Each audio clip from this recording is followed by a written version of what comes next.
Hey everyone, it's Brian from the Sauna Place. Today, I will show you how to set up your Harvia Fenix sauna controller. Okay, so the first thing, of course, we had downloaded the My Harvia 2 app. So then we're going to come in. You have to come into settings, control panel settings, Wi-Fi settings, hook up to your Wi-Fi. So put in your password and everything else. Okay, so we are Wi-Fi enabled here because we've already done that.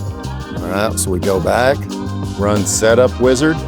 Welcome, let's get your sauna ready for use in just a few simple steps. Start, choose your language, set up by phone. Okay, gives us a QR code.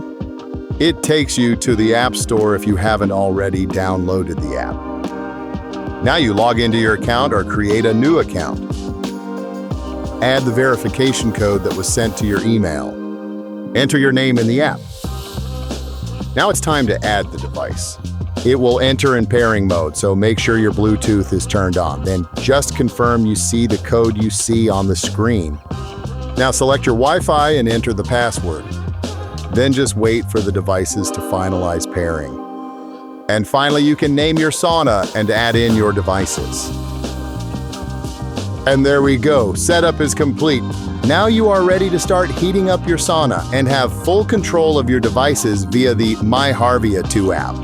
If you would like to learn more about the Fenix, or if you're ready for your next level control of your sauna, give us a call at 931-516-6577 or visit us at saunaplace.com. We hope to see you soon.